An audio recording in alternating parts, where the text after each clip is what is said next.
Hi everyone, welcome back to my lab and today's video, which is going to be my March favorites. I have been away for so long and I have missed you guys so much. I thought I would come back to YouTube with something simple, something easy to kind of break the ice a little bit and get back into the swing of filming. And so I thought a favorites video would be ideal. If you're interested in hearing about where I've been and how everything has been going, I would be happy to do a get ready with me or something like that, really casual, sit down, put on our makeup and chit chat. I haven't shared a lot of personal things on my channel and I would like to, so I would definitely be open to sharing the last couple of months that I haven't been able to film and what's been going on. Of course, all that now is very minor compared to what's going on in the world, and it's really concerning, of course, and I have been trying to keep some sort of normal routine, and makeup is part of that. And so I have a few favorites that I would love to share with you. Before we get into the video, if you're new here, I'm Yori. Thank you so much for clicking on my video. Hopefully you'll enjoy this one. Consider subscribing and joining me for a future one. Now let's go ahead and get into the favorites. I haven't been doing a lot of makeup shopping. I've been really particular about the things that I've added to my collection, but I have a few items that I wanted to share with you that have really made a difference in my makeup routine. I think that they're really great. I wanted to start with this concealer. It's by Pretty Vulgar, and this is something I got in my BoxyCharm. They sent me the shade Middle Ground, which was a result of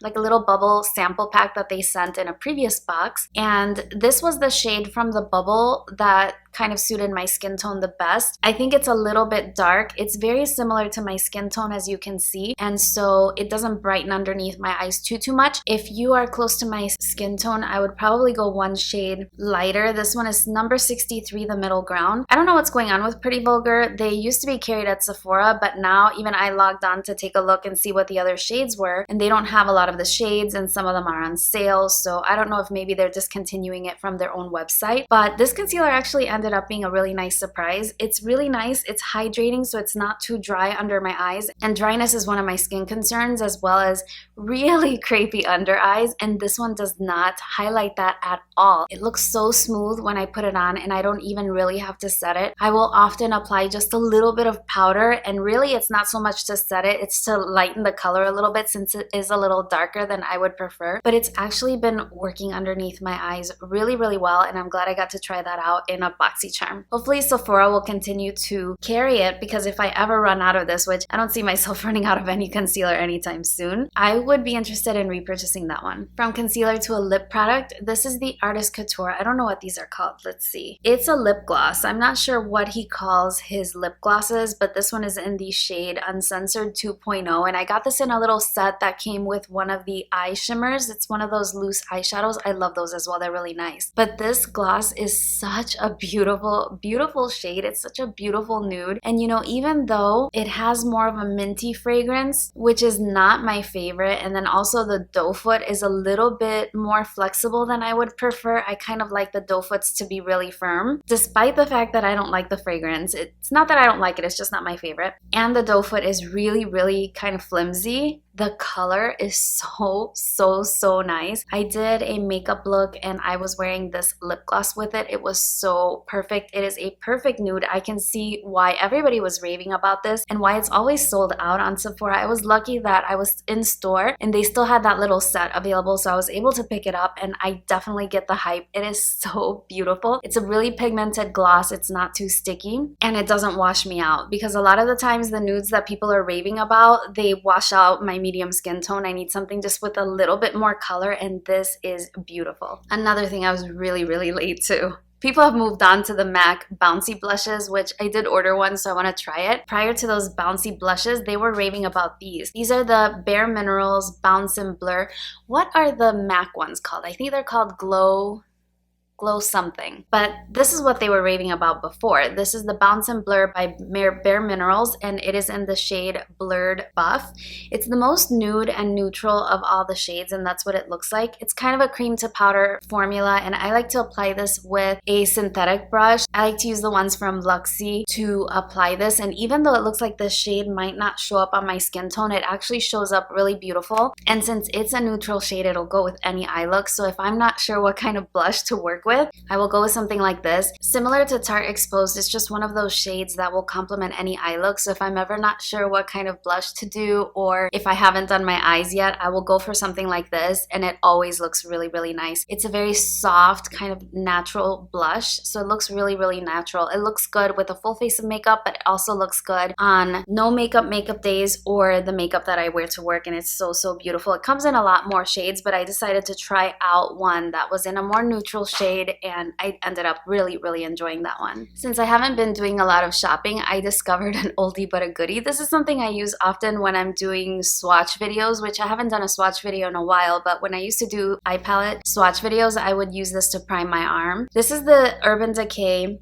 eyeshadow primer potion, and it's the original one. It's just a little sample size that I got, you know, as a gift with purchase or something, and I started using it again when I was using cream eyeshadows or when I was doing makeup looks for work where I don't really wear foundation for work. And so using an eyeshadow primer like the Anastasia one or the P. Louise, they're a little too intense when I'm not wearing foundation. And so on a regular makeup day where I'm not wearing foundation, this is so perfect. It really makes my eyeshadows last a little bit longer. I applied just a tiny bit and I blend it out with my fingers. I haven't been setting it. I've just applied my eyeshadows directly on top. It really helps my eyeshadows look more vibrant and last better throughout the day, which is really important for me because my eyes are very, very hooded, and so my eyeshadows are always creasing. Another problem that I have is because my eyes are so hooded, they kind of fold and they're a little bit oily. This really helps to keep the oils at bay and makes my eyeshadows look so much prettier. I've really been enjoying it. I'm almost done. I think I have another full size in my collection though. But yeah, if you have this around, pull it back out because it was a really well-loved product for good reason. I have an eyeliner favorite, and this one is by Benefit Cosmetics. It is their roller liner, and I have the black one. I got this in a Sephora favorite set where I also had a Fenty Beauty highlighter and some other trial size products, and this really, really surprised me. I have a tendency to not buy eyeliners. I have so many in my collection. I get so many in subscription boxes that I really don't make purchases of eyeliners, but this one is so amazing. I was really surprised as well because this is a felt pen, and usually with felt tip pens, they kind of dry out. The product doesn't go down to the tip. You have to keep kind of shaking it. You have to store it upside down in a cup. I don't have to worry about any of those things with this, and I've had this for a good long time. I swear I've had it since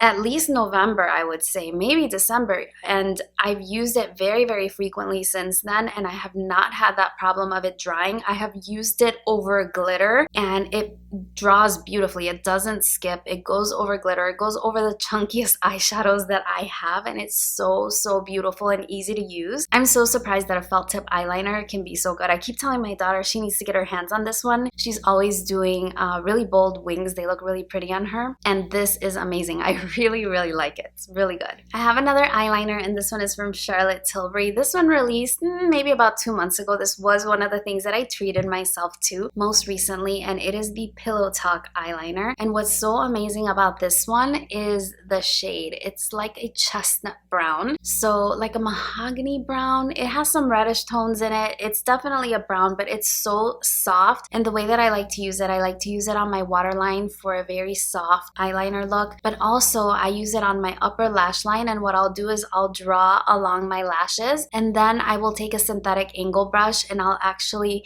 pull it outward, blend it outward into a flick, and I can get a really soft, beautiful wing with this that's more wearable because of the color, but you can still see it, so it gives that definition and lift to your eye. It looks so pretty, and I've been really enjoying this one. I haven't had a hard time sharpening it. Sometimes with my eyeliners, sometimes they're hard to sharpen, but I've been using my Urban Decay Grindhouse, and it is great. You can see it's already a little bit shorter than normal because I've been using it quite a lot, and because I like to create that wing, I like to keep it a little bit sharper. But honestly, I really appreciate a pencil that you can sharpen because I feel like it stays softer longer. The ones that are twist up, even though they're convenient, they have a tendency to dry out.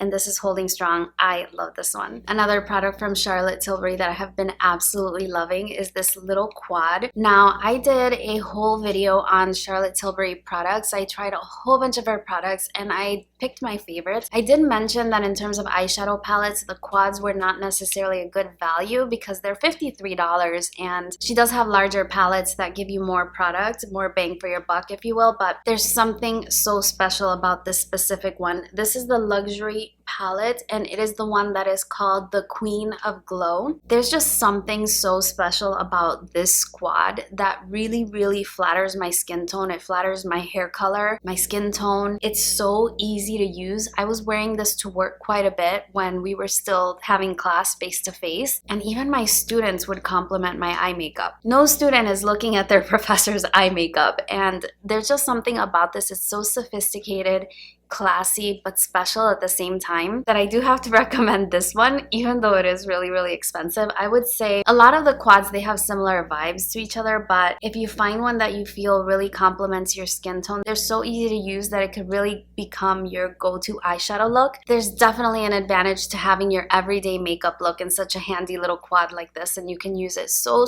quickly and get such a sophisticated eyeshadow look, and it also goes really well with the eyeliner. I love it. I absolutely love it. If I end up doing that get ready with me, I can do that look for you if you'd like to see it. It's so easy, and then that way you can see the eyeshadow in action. I have 2 skincare items to share with you, and I'm so sad this one is more than halfway done. I'm about down to here. This one is by Good Molecules, and it is the Niacinamide Brightening Toner. It's formulated with niacinamide, vitamin C, arbutin, and licorice root extract to brighten and improve the appearance of enlarged pores. Now, I don't really have enlarged pores, but I use it for the brightening effect and also just to get my pH balanced again before I do my skincare, and this is such a good product. It was sent to me actually by Good Molecules and Beautylish, so thank you so much for that. I'm so happy I got to try it. I like that it has a dispenser like this, so when you pour it out, you're not pouring out too much. You can pour out exactly the amount that you need onto a cotton pad, and I use it every single day in the morning and the night as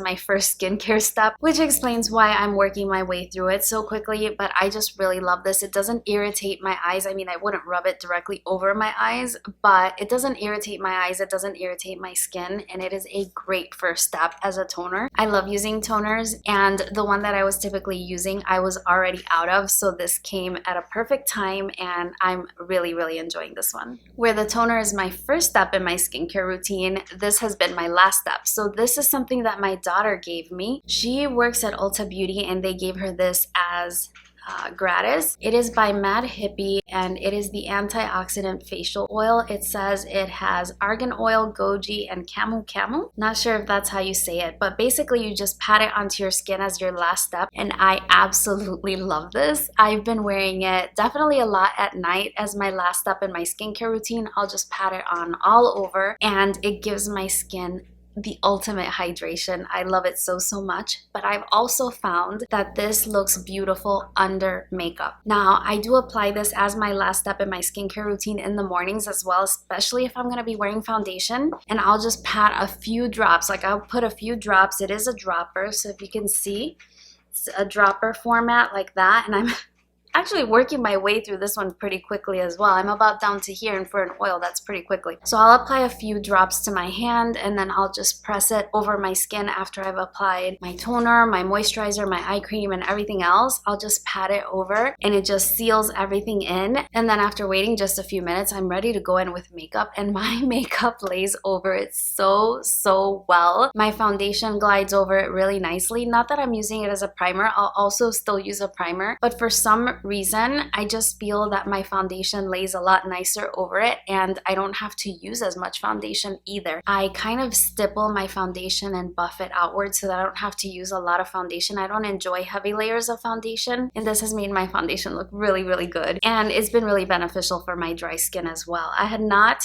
used this brand before. This is my first product by them, and it's Hippie, and again, this was a gift from my daughter. I have a makeup brush favorite. Sephora kind of went through a phase where they put all their makeup brushes on sale, and I've since seen that they've added totally different makeup brushes to their line. But this is one of the ones that I picked up when they had something like get a foundation brush for half off when you bought a foundation or something. So it'd been in my collection for a while, and I just recently started using it. It is the number 64 and it is called the Pro Diffuser brush, and I like it because it's kind of a dual fiber brush, but it's really dense, and I like it to apply my foundation. So what I'll do is I'll take my liquid or my stick foundation and I will tap it throughout my skin. I will then stipple a little bit and then I'll begin to buff, and this really spreads the foundation out into a really thin layer. I can also build it up if I want, but I prefer a thin layer, and it just buffs it out beautifully. I used it today. I've been using it every single day that I wear foundation, and I'm just really enjoying this brush. I don't know if they're creating an equivalent to this one in their new line, but it is the number 64, and it is a really